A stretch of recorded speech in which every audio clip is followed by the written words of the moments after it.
Hello there, this is All 24 News, World News Program with me, Karim Fazakari, and these are today's top stories.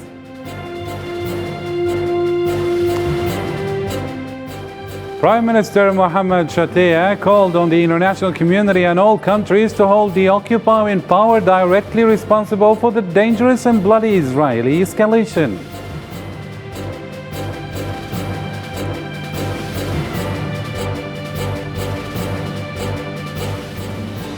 Also in today's stories, British Prime Minister Liz Truss was forced on Monday into a humiliating policy of reversing a cut to the highest rate of income tax that sparked turmoil in financial markets.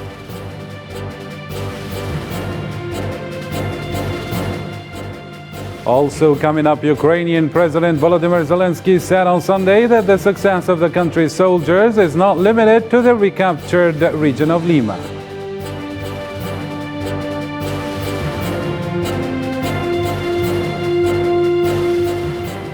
And finally, Brazil's top two presidential candidates will face each other in a runoff vote after neither got enough support to win Sunday's election.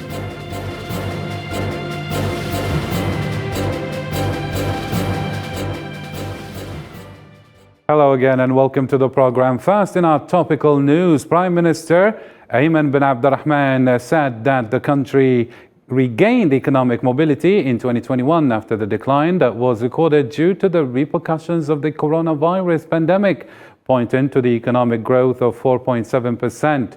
Today, during his presentation of the government's general policy statement before the National People's Assembly, the Prime Minister stated that a surplus in balance of payments estimated at $9 billion and a surplus in the trade balance of $13.9 billion at the end of August 2022.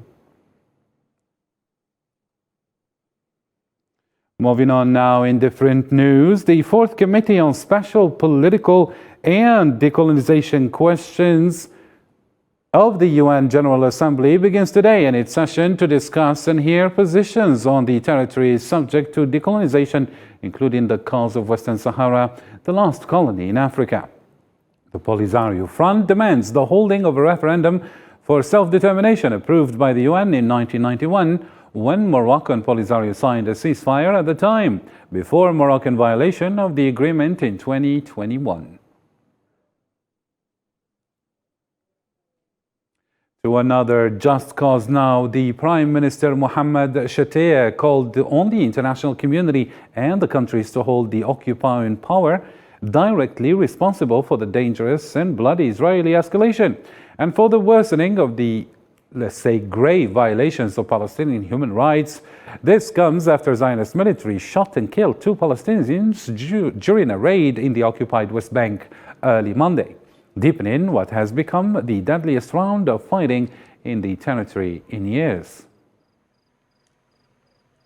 في ظل التصعيد الإسرائيلي In light of the Israel escalation on the ground and the exacerbation of grave violations of Palestine human rights, as the number of martyrs since the beginning of the year reached 160, the last of whom was this morning, we call on the international community and all countries to hold the occupying power directly responsible for this dangerous and bloody escalation and to put real pressure on it to stop immediately.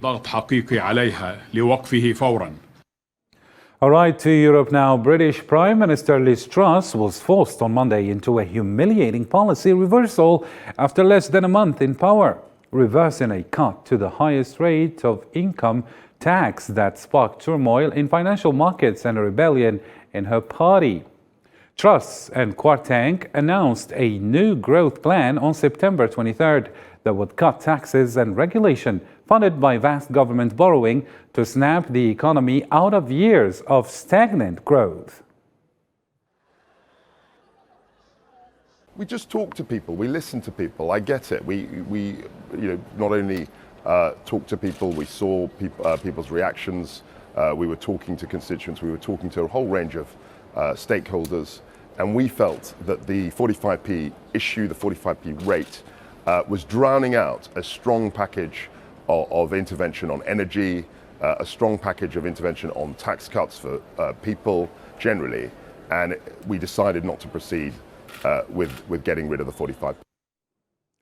All right, still in Europe, the International Energy Agency said Europe will face unprecedented risks to its natural gas supplies this winter after Russia cut off most pipeline shipments and could wind up competing with Asia for already scarce and expensive liquid gas that comes by ship.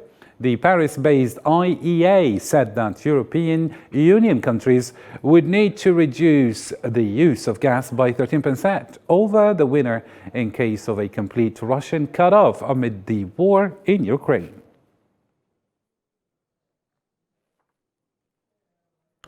And speaking of the war in Ukraine, Ukrainian President Volodymyr Zelensky said on Sunday that the success of the country's soldiers is not limited to the recapture of Lyman, as towns in the Kherson region have also been liberated.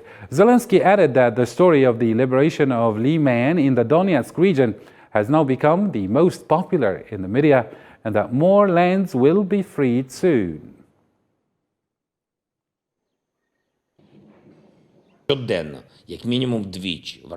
I receive reports from our military.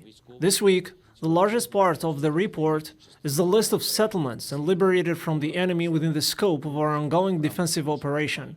The story of the liberation of Lyman in the Donetsk region has now become the most popular in the media. But the success of our soldiers are not limited to Lyman. To Latin America now, Brazil's top two presidential candidates will face each other in a runoff vote after neither got enough support to Sunday's election to decide if the country returns to a leftist two-power keeps. Let's follow the report.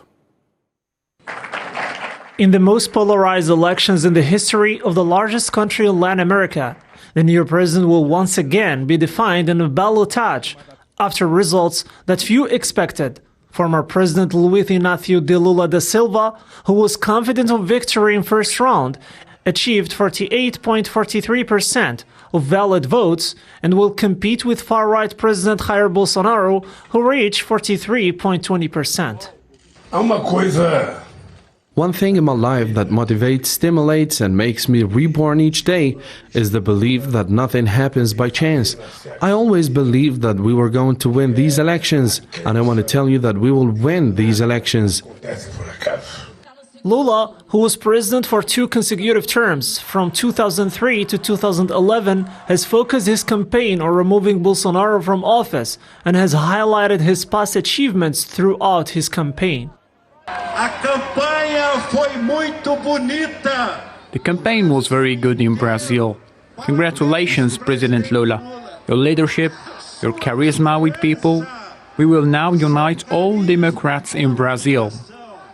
Beyond coming second behind Lula, the great success for the president has been the Bolsonarist wave that advanced in several regions in the country, and the decisive election for Congress, which will have a strong conservative profile. What worries me is Brazil losing its freedom, Brazil following steps to the left, in the same path as Venezuela, Argentina, Colombia, Chile and Nicaragua. That's what I worry about, where the first victim is freedom of the people. The results showed that Bolsonaro's agenda has been strengthened in his 4 years in office, and that it will resist even harder in the runoff. There is a second round and we must work. It will be the truth against the lies, God against corruption, freedom of Jair Bolsonaro against the censorship of Lula. In the Brazilian electoral system, a winning candidate must obtain more than 50% of the votes. If no candidates cross that threshold, a second round of voting between the two candidates will take place on October 30. Another fierce fight now opens in the electoral campaign, in which the two candidates will have to focus their strategies on seducing the voters of the 7 other contenders. And in election-related news still, the GERB-SDS coalition leads in Bulgaria's early parliamentary elections, according to exit polls reported by Bulgarian national TV on Sunday. The coalition of the Citizens for European Development of Bulgaria, known as GERB in Bulgarian, and Union of Democratic Forces SDS is expected to secure 0.5% of the votes against 19.9% of votes for the Continue candidate PP coalition. We respect people's choice, and the fact that the GERB is the first political force now lays a huge responsibility on them. Only 8 months ago, with 67 deputies, we formed the government, although it was a very difficult coalition. Now is their turn to make a government. Moderate Bosniak candidate Denis Bećirović is leading in the run-up for the seat of Bosnia's tripartite inter-ethnic presidency, according to Monday's preliminary results based on a partial vote count. Bećirović, the Social Democratic Party member who was backed by 11 opposition Civic-oriented parties, won 55.78% of the votes over presidential candidate of the Bosniak Party of Democratic Action, Bakir Izetbegović, whose party has been in power since the end of the war in 1996.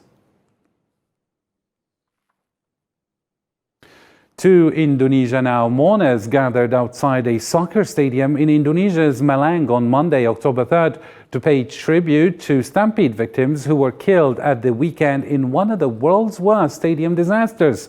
Earlier, Indonesia's Arema Soccer Club on Monday apologized to victims of the deadly stadium stampede, with its president stating he was ready to take full responsibility for the events. I would really like to once again apologize to all victims, to the families, to the people of Indonesia. I, as the president of Arema FC, am ready to be fully responsible for the incident on October the 1st. We're ready to give compensation, anything, to the victims, even though anything we do cannot bring back the victims. We just hope that this incident will become a starting point for a new era of Indonesian and global football. Stop all of this. The result of a match is not worth paying for with people's lives, especially more than 100 of them. This is unacceptable and beyond any reason. Still in Asia, Japanese Prime Minister Fumio Kishida vowed to take steps to cushion the blow from rising electricity bills and maximize the benefits to the economy from a weak yen, such as by saving inbound tourism. Dealing with rising inflation and the fallout from the yen's recent sharp falls will be among steps the administration will focus on, Kishida said in a policy speech to Parliament, stressing the revitalization of the economy.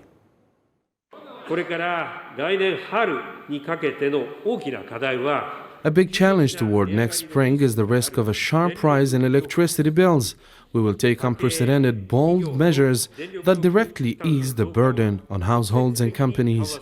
We will strongly promote policy measures to maximize the benefits of the weak yen and to give back to the Japanese people.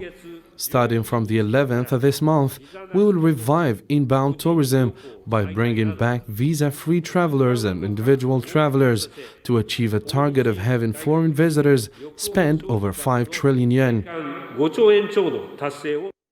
To Africa now. The leader of Friday's military coup in Burkina Faso, Ibrahim Traoré, was named the country's new ruler on Sunday in an announcement made on state television.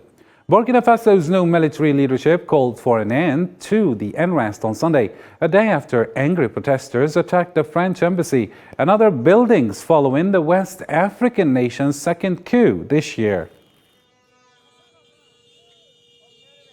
Communiqué numéro 10. Considérant Communique number 10. In consideration of the dissolution of the Constitution and the dissolution of the Transitional Charter, the President of the Patriotic Movement of Safeguard and Restoration, Captain Ibrahim Traoré, is charged with running the affairs of the state until the swearing-in of the President designated by the forces of the nation, proclaimed in Ouagadougou, 2nd October 2022. Captain Ibrahim Traoré, President of the MPSR. Capitaine Ibrahim Traoré, Président du MPSR. United Nations Special Envoy for Yemen, Hans Grunberg, announced on Sunday that no agreement has been reached to renew the expired truce between the country's warring parties.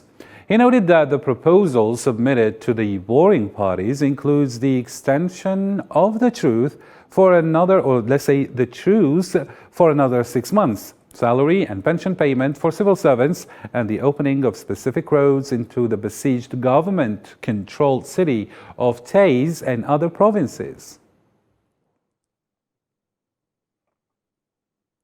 The Hazara community of Afghanistan continues to remain defined despite the recent suicide bomb attack. The students from the historically marginalized group pledged Saturday that they will return to class. Faced with death toll of mostly women, students of the minority Hazara community were embowed by the obstacles to education in Afghanistan, pledging Saturday they will return to class. The only thing we have is education. Education is our weapon, and they want to take it from us. I want to study law, and more specifically management and diplomacy, because I want to become an influential politician. It's not because of the explosion yesterday, or all the explosions that have happened in the past, but it was my dream and it still is, and I will always defend it. I want at least our children, the generation that follows us, will not witness such a day. Iranian security forces clashed with students at a prominent university in Tehran on Sunday, according to social and state media, in the latest sign of a deadly clampdown on nationwide protests that were ignited by the death in custody of a young woman. Iran's parliament speaker had warned that these protests could turn into a challenge against the ruling establishment and urged security forces to deal harshly with those who violate the security of the people. The enemy was ready to lift a large portion of the sanctions, but the protests encouraged it, to increase pressure on the Iranian people, like what happened in 2009, that encouraged the enemy to impose extensive sanctions against us, while it was agreeing a deal with Iran. Retired Star General David Petraeus told ABC News that the U.S. and its allies would destroy Russia's troops and equipment in Ukraine if Russian President Vladimir Putin uses nuclear weapons. We would respond by leading a NATO, a collective effort that would take out every Russian conventional force that we can see and identify on the battlefield in Ukraine and also in Crimea and every ship in the Black Sea. Today, Monday, Unity Day, marks 32 years since East and West Germany were reunited after the fall of the Berlin Wall. The festival will last for 3 days in the city of Erfurt. And Chancellor Olaf Scholz and President Frank-Walter Steinmeier are expected to attend celebrations for the national holiday.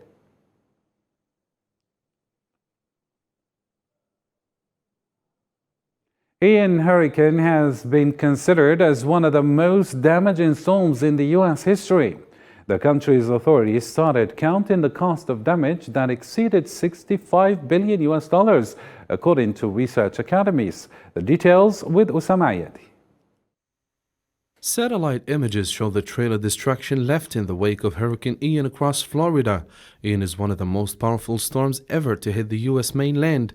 It transformed beach towns into disaster areas with catastrophic flooding and winds. President Joe Biden said the destruction in Florida is likely to be among the worst in U.S. history. The satellite images released showed destroyed buildings, bridges, and flooded streets as thousands of people were stranded and an unknown number of people left dead. And as you all know, the situation in Florida is far more devastating. We're just beginning to see the scale of that destruction. It's likely to rank among the worst of the nation's and the worst in the nation's history. You have all seen seen on television, homes and property wiped out. It's going to take months, years to rebuild. And our hearts go out to all those folks whose lives have been absolutely devastated by this storm. On Friday, Hurricane Ian barreled towards South Carolina, a day after carving a path of destruction across the Florida peninsula, washing away houses, destroying causeway, and stranding thousands along the state's Gulf Coast. The federal government is covering every cost, 100% of the cost, to clear the massive debris left in the wake of the hurricane in these counties. and all needs to be cleared out for communities to begin the hard work of trying to get back on their feet. That declaration also means that we will cover all the extra costs for emergency personnel who are saving lives and providing for public safety. In all, the economic damage wrought by the hurricane could reach up to $65 billion, according to a projection released by data firm Anchor Research, which studies the financial impact of storms. The estimate put the best-case scenario for storm damage at $55 billion. The projected cost of Hurricane Ian would amount to less than half of the damage caused by Hurricane Katrina, which totaled in $165 billion. Time for international news in brief. Let's follow this roundup. Philippines and U.S. Navy officers held a ceremony in Manila on Monday to officially open their 2-week annual joint maritime exercises, named Kamandag. The 6th iteration of the joint exercises aimed to enhance bilateral cooperation and interoperability between the two nations. Hurricane Onlin, which had strengthened in the morning, went from Category 4 to 3 as it approaches the Pacific coast of Mexico, where it is expected to make landfall Monday through Tuesday night. Authorities urged local residents to take extreme precautions as the hurricane approaches and said there are 937 temporary shelters opened if needed. A Spanish Coast Guard vessel transported the bodies of 4 migrants found in the Atlantic Ocean to the Spanish port of Las Palmas de Gran Canaria on Monday, after they died trying to reach the European soil in a dinghy. There was one survivor who said 34 people were making the journey in the dinghy, all of whom died. They were all from sub-Saharan Africa and had been traveling in the dinghy for 9 days. Munich in Germany and at the The scientist Svante Pääbo won the 2022 Nobel Prize in Physics or Medicine for his discoveries concerning the genomes of extinct hominins and human evolution. The prize, arguably among the most prestigious in the scientific world, is awarded by the Nobel Assembly of Sweden's Karolinska Institute and is worth 10 million Swedish crowns. hominins and human evolution. All right, to some sports news now. Erling Haaland and Philip Foden both net derby hat-tricks in a brutal show of strength. This duo scored 3 goals each for Manchester City as Pep Guardiola's men trashed their city neighbours Manchester United 6-3 at Al Ittihad Stadium. Haaland became the first player to score their 3 successive Premier League home hat-tricks as his rampage debut season continues, scooping 17 goals in 10 games since his move from Borussia Dortmund. And just right after the game, both managers had this to say. I said many times, I try to do it again. What they have done today or this season, Erling is doing, have done in Norway, have done in Austria, have done in Germany. That is the reality. So he came and realized, oh, these guys, then my mates run as an animal, I have to do it too. And of course the quality that we have alongside to him, so help him to score goals. So, but what he has done, I didn't teach him once. When the ball is right and disappear for the action and have to attack the box, when how always move behind the central defender away of the action. So having incredible instinct in sense when the ball is coming to arrive there. And this come from, I said many times, his mom and dad. So he was born with that. And just to help him to produce more balls, I give him almost there. That's all.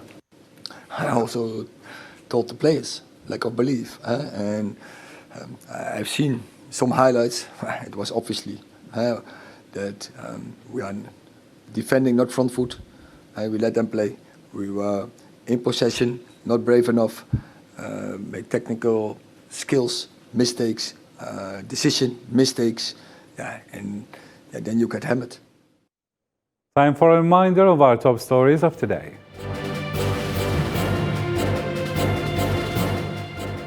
Prime Minister Mohamed Shatia called on the international community and all countries to hold the occupying power directly responsible for the dangerous and bloody Israeli escalation.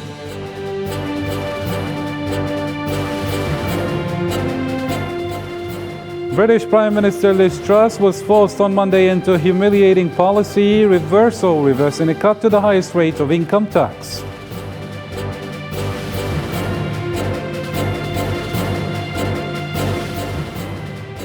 Ukrainian President Volodymyr Zelensky said on Sunday that the success of the country's soldiers is not limited to the recapture of Liman.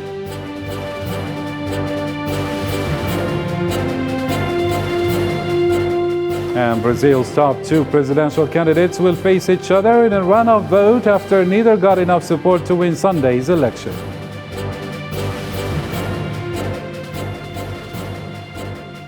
And with this, ladies and gentlemen, our program comes to an end. Thank you for keeping it here on our channel. For more stories, don't forget to visit our social media platforms and our website.